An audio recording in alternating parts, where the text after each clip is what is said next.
حضرت امام بہت بڑے امام فقہ کے اپنی کتاب مدخل میں نقل کرتے ہیں کہ جب کوئی انسان دنیا سے جاتا ہے پوری زندگی ایمان بچا بچا کے رکھا، بہت بچایا، ایمان بہت بچایا، جب موت کا وقت آتا ہے صاحب مدخل لکھتے ہیں کہ شیطان اس کی ماں اور اس کے باپ کی شکل بنا کر آتا ہے، کیونکہ اللہ نے شیطان کو یہ اختیار دیا کہ وہ جس کی چاہے شکل بنا لے، بس ایک شکل میں شیطان نہیں آ سکتا، وہ شکل ہے شکل مصطفیٰ جان رحمت۔ حتیٰ کہ خواب میں بھی شیطان مصطفیٰ جان رحمت کی شکل میں نہیں آ سکتا۔ کدھر ہے وہ لوگ جو مصطفیٰ جان رحمت کی طرح ہونے کا دعویٰ کرتے ہیں؟ ارے وہ شیطان جو سب کی شکل بنا لے، وہ کیا شکل بے مثال ہے کہ شیطان ہزار اختیارات کے باوجود شکل مصطفیٰ خواب میں بھی نہیں بنا سکتا۔ اس شکل مصطفیٰ کی بے مثلیت کا عالم کیا ہوگا؟ وہ کمال حسن حضور ہے کہ گمان نقص جہاں نہیں، یہی پھول خار سے دور ہے، یہی شمع ہے کہ دھواں نہیں، لم یاتی نظیر کا فی نظر مثلے تو نہ شد پیدا جانا، جگ راج کو تاج تورے سر سوئے، اے تجھ کو شہید و سرا جانا، لکا پتر فی الوجہ اجمل خطحال ماس الفابر اجل، تورے چندن چندر برو کنڈل رحمت کی بھرن برسا جانا۔ اس شکل کو شیطان بھی اپنی شکل، وہ اس شکل میں شیطان کبھی، کیا بے مثلیت ہے ہمارے آقا کی۔ صاحب مدخل لکھتے ہیں شیطان ماں کی شکل باپ کی شکل بنا کے ایک کو ادھر بٹھاتا ہے ایک کو ادھر بٹھاتا ہے، اور ماں باپ کی شکل میں آ کے کہتا ہے عیسائی ہو جا، کرسچن عیسائی ہو جا کیونکہ فلاں بندہ عیسائی ہو کے مرا تو بہت آرام میں ہے، یہودی ہو جا کیونکہ فلاں بندہ یہودی رہ کر کے مرا تو بہت آرام میں ہے۔ اب بتائیے، ایک طرف موت کی تکلیف ہے، ایک طرف موت کی شدت ہے، اور ماں کی شکل میں اور باپ کی شکل میں شیطان آ کر کے اس کو ورگلا رہا ہے، کیسی کٹھن گھڑی ہوتی ہوگی۔ آسان ہے ایمان پہ مرنا؟ بچوں کا کھیل ہے ایمان پہ مرنا؟ نہیں میرے بھائی، اگر ایمان پہ مرنا آسان ہوتا تو غوث پاک جیسے لوگ ایمان پر خاتمے کی فکر کرتے؟ اتنا آسان؟ ہم نے تو بس دین کو کھیل بنایا۔ میں جلدی سے پڑھوں، کچھ لوگ ہیں دنیا میں ڈر ہے کہ مریں گے تو کافر ہو کے مریں۔ نمبر ایک، نماز میں سستی کرنے والے، ڈر ہے، خوف ہے کہ اگر مریں گے تو کافر ہو کے مریں۔ نمبر دو، سنت رسول کو جان بوجھ کے ترک کرنے والے اور سنت کی مخالفت میں بدعت کو رواج دینے والے۔ کتنی بدعت ہے تمہارے معاشرے میں میرے بھائی؟ میں کوئی غصے میں نہیں کہہ رہا ہوں، میرا انداز ہی ایسا ہے، مجھے معاف کریں، ویسے آپ مجھے پہچانتے ہیں کہ میں غصے میں نہیں کہہ رہا ہوں، لیکن یہ آپ سے پوچھتا ہوں کتنی بدعت ہے؟ شادی کے موقع پہ ڈی جے بجانا، بھائی جو چیز سنت کی مخالفت میں آئے گی وہی بدعت ہوگی۔ بدعت کی اس سے جامع تعریف شاید ہم نہیں کر سکتے کہ بدعت کہتے اس کو ہے جو سنت کو مٹانے کے لیے ایجاد کی جائے، تاکہ 1857 کے بعد کے آنے والے مولویوں کو بھی ہوش آئے کہ ہر چیز پہ بدعت کی رٹ نہ لگایا کرو۔ یہ جو کہتے ہو نا کہ جو رسول اللہ کے دور میں نہیں وہ سب بدعت ہے، اگر آپ یہ کہتے ہیں کہ جو رسول اللہ کے دور میں نہیں وہ سب بدعت ہے، تو پھر آج جناب کے وجود کے بارے میں کون فیصلہ کرے گا؟ کس کورٹ سے ہم لائیں یہ لکھوا کر کے کہ اگر حضور کے دور میں جو ہے جو نہیں تھا وہ سب بدعت ہے؟ بدعت جسے دلالت کہا گیا ہے، گمراہی کہا گیا ہے، جہنم میں لے جانے والی چیز کہا گیا ہے، اس کی جامع تعریف فقہا کے نزدیک یہی ہے کہ رسول اللہ کی سنت کے مقابلے میں جو چیز ایجاد کی جائے گی اس کو بدعت کہا جاتا ہے۔ ورنہ یہاں تو بزرگوں کے مزار پہ چادر چڑھانے کو بھی کہا، یہ بھی گمراہی ہے۔ میں نے کہا اگر مسلم کی حدیث سے بتا دوں کہ صحابہ نے چادر چڑھائی تھی رسول اللہ کے مزار پر تو سبحان اللہ، سبحان اللہ، کیا بات ہے، اٹھائیے نا مسلم شریف، حدیث کے الفاظ ہے قطیفۃ الحمراء، بردہ بھی چادر کو کہتے ہیں، قطیفہ بھی چادر کو کہتے ہیں، بردہ سادی چادر کو کہتے ہیں، اور قطیفہ بیل بوٹے والی چادر کو کہتے ہیں۔ صحابہ کہتے ہیں نبی کے مزار پر بردہ نہیں چڑھائی گئی، نبی کے مزار پر قطیفہ چڑھائی گئی، یعنی جس چادر پر بیل بوٹے بنے تھے ہمارا سرخ رنگ کی چڑھائی، سبحان اللہ، سرخ رنگ کی چڑھائی گئی۔ ہاں اب اس میں اختلاف ہو گیا کہ چڑھائی اندر گئی یا چڑھائی اوپر گئی، باقی اندر بھی چڑھائی گئی تو بھی آپ کامیاب نہیں، اور اوپر چڑھائی گئی تو آپ بھی کامیاب نہیں، اس لیے کہ نہ آپ اوپر چڑھاتے ہو نہ آپ نیچے چڑھاتے ہو، لیکن 12 چادر کا چڑھانا صحابہ سے ثابت ہو گیا۔ اب اپنے اپنے ذوق کی بات ہے، اگر اوپر چڑھانا ہو تو اوپر چڑھا لو، نیچے چڑھانا ہو تو نیچے چڑھا لو، مگر چڑھا مت کرو، چڑھانے کی بات ہے، چڑھنے کی بات ہے، بس اتنی سی بات ہے۔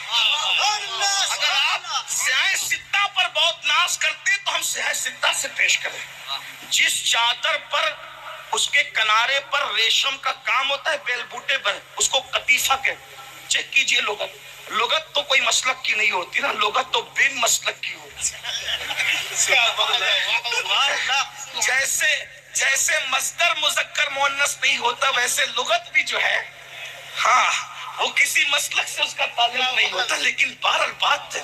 لیکن میری گزارش اتنی ہے، لوگوں نے چادر چڑھانے کو بھی بدعت کہہ دیا، لوگوں نے نبی کا میلاد منانے کو بھی بدعت کہہ دیا، کہ یہ بھی جہنم میں لے جائے گا۔ میں نے کہا ارے جہنم سے بچانے کی چیز ہے میلاد، سبحان اللہ، سبحان اللہ، اتنے بڑے گنڈے پر عذاب کم ہو جاتا ہے صرف پیر کے دن، سبحان اللہ، جمعہ کو کم نہیں ہوتا، پیر کو کم ہوتا ہے، جبکہ جمعہ سید الایام ہے، سبحان اللہ، لیکن پیر کو کیوں تخفیف ہوتی ہے؟ تو کہا کہ میں نے محمد الرسول اللہ تو میں کہہ رہا ہوں، لیکن اس نے کہا تھا میں نے محمد ابن عبداللہ کی خوشی میں کنیز کو کہا تھا جا تو آزاد ہے، یہ جا تو آزاد ہے، تو اسی انگلی سے چوسنے کو ملتا ہے پانی اور عذاب میں تخفیف ہو جاتی ہے۔ سبحان اللہ، جو سرٹیفائی کافر ہو، سند یافتہ کافر ہو، آپ نے سند یافتہ عالم اور مفتی تو دیکھے ہوں گے، لیکن میں سند یافتہ کافر کی بات کروں، جس کے کفر کے ثبوت میں پوری صورت موجود ہے،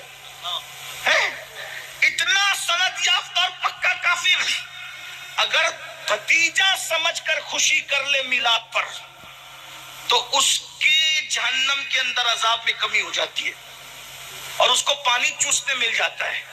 یار لوگ کہتے ہیں کہ یہ تو خواب کی بات ہے، میں نے کہا خواب کی بات ہے تو سورہ یوسف کون سی حقیقت کی بات ہے؟ سبحان اللہ، سبحان اللہ، سبحان اللہ، سبحان اللہ، سبحان اللہ، اگر سورہ یوسف ایک نبی کے خواب پر پوری سورت نازل ہوتی ہے، احسن القصص، سبحان اللہ، پورے قرآن میں صرف ایک ہی قصے کو احسن القصص کہا گیا ہے اور وہ نبی کا خواب ہے۔ ارے نبی خواب دیکھ کر بیان نہ کرے تو خواب، لیکن جب نبی خواب دیکھ کر بیان کر دے تو وہ حدیث رسول ہو جاتی ہے، اور جب صحابی خواب دیکھ کر بیان کر دے تو وہ بھی حدیث کا درجہ پا لیتا ہے۔ اگر عباس خواب دیکھ کر چپ رہ جاتے تو کسے خبر تھی؟ حضرت یوسف خواب دیکھ کر چپ رہ جاتے تو کسے خبر تھی؟ لیکن حضرت عباس نے بیان کر دیا تو وہ حدیث عباس ہو گئی۔ سبحان اللہ، اصطلاح محدث میں زیادہ سے زیادہ اس کو اثر عباس کہا جا سکتا ہے نا، لیکن بہرحال ہمارے یہاں تو اثر بھی کہتے ہیں، پھر اس کے بعد اس کو حدیث موقوف بھی ہم کہتے ہیں محدثین کی اصطلاح میں۔ کچھ پڑھا لکھا ہوتا تو بات تھی، لیکن بس باتیں کرنی ہے، لیکن جو پڑھ لکھ لیے وہ بھی تجاہل عارفانہ سے کام لیتے ہیں۔ یہ کہیں اتنے 100 سال سے بنی ہوئی، بس 100 سال کی عمارت ہے یہ بدعتوں کا شیش محل صرف 100 سال کا ہے یا 150 سال کا ہے، بس اس سے زیادہ کا نہیں ہے۔ میلاد ختم کرنے کی تحریک 150 سال سے اٹھی ہے، اور میلاد منانے کا سلسلہ اس دن سے ہے سبحان اللہ، جس دن سے آمنہ کے لال نے زمین پہ قدم رکھا ہے۔ سبحان اللہ، نعرہ تکبیر، نعرہ رسالت، حضور سید امین القادری صاحب کی بنا، لیکن بہرحال میں کوئی زیادہ چھیڑ چھاڑ کر میں میری عادت بھی نہیں، ورنہ میں کوئی چھیڑ بھی نہیں رہا ہوں. بس بات اتنی ہے کہ میں آپ کی اصلاح کرنا چاہتا ہوں. آپ بھی ذرا یوٹیوب کے نابالغ محقق پر زیادہ پھسلتے ہو. یہ تو حدیث کی بات کرتے. میں نے کہا جس دن امام احمد رضا کے غلاموں کے سامنے بیٹھیں گے نا، اس دن پتہ چلے گا. ہاں، ہمارے ایک آدمی نے اتنی کتابیں لکھ دی ہے کہ 150 سال میں اتنا لکھنے میں کامیاب نہیں ہوئے. اور وہ بھی کتاب ایسی نہیں کہ پنساری کو ہلدی کا کھڑا ملا تو چوہے کو ہلدی کا کھڑا ملا تو پنساری کی دکان کھل گئی. ایسا نہیں کہ ادھر سے نکالا اور پوری کتاب بن گئی. نہیں، ایک ایک ورق کی شان یہ ہے کہ اس کی تشریح کی جاتی ہے تو کئی کئی کتابیں ترتیب پا جاتی ہے. امام احمد رضا کے علم کا عالم ہے، جس کے 14ویں صدی کے ایک فرد کی علمی صلاحیت کا یہ عالم ہے. اس مسلک میں امام اعظم کی علمی صلاحیت کا عالم کیا ہوگا، امام بخاری کی علمی صلاحیت کا عالم کیا ہوگا. اور جب بخاری اور امام اعظم کی علمی صلاحیت یہ ہے تو جس نے امام اعظم کے سر پر جس کو امام اعظم بنایا نا ہاتھ رکھ کر، پھر اس امام جعفر صادق کی علمی شان کا عالم کیا. جو ہاتھ رکھ دے تو اعظم بنا دے، تو جس کا ہاتھ ہے وہ کتنا اعظم ہوگا نا. اسی کو دنیا امام جعفر صادق کہتی ہے. اور جب صادق کا یہ عالم ہے تو پھر باقر کا عالم کیا ہوگا. اور جب باقر کا یہ عالم ہے تو زین العابدین مظلوم کربلا سید سجاد کا عالم کیا ہوگا. اور جب سید سجاد ایسا ہے تو جس کے سینے سے سجاد نے سینہ لگا کر علم حاصل کیا، اس تاجدار کربلا، فاتح کربلا، امام حسین ابن علی کے علم کا عالم کیا ہوگا. اور جب حسین پاک کی علمی صلاحیت یہ ہے تو ان کے بابا باب مدینۃ العلم کی علمی صلاحیتوں کا عالم کیا ہوگا.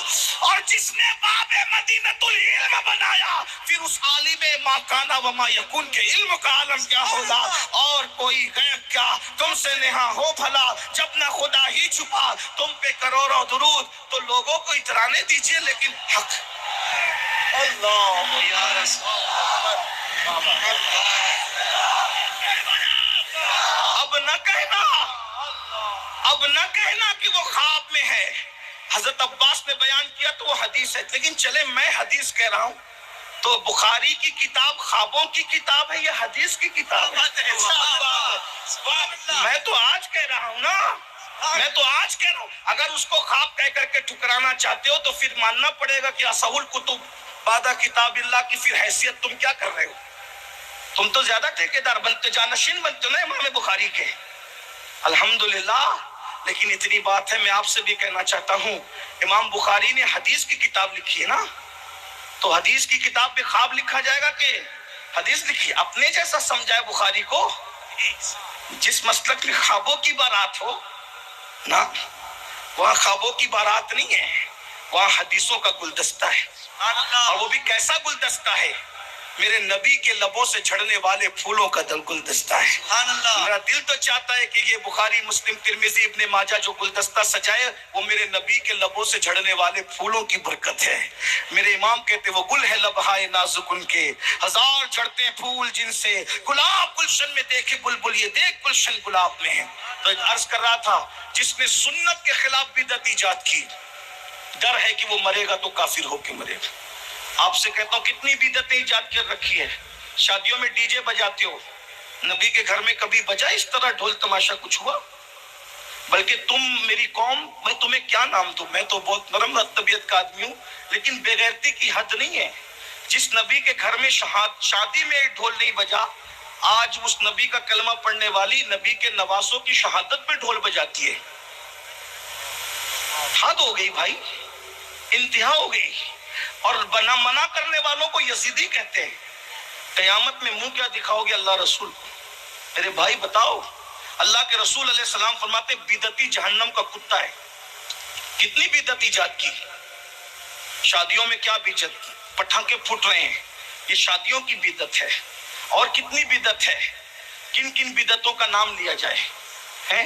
حیرانی ہے. کہتے ہیں تو تکلیف ہوتی ہے. بدعت کی طرف نہ جاؤ، سنت سے جڑے رہو. جو سنت کے خلاف کرے گا مرتے وقت اس کی زبان پہ کلمہ نہیں آئے گا.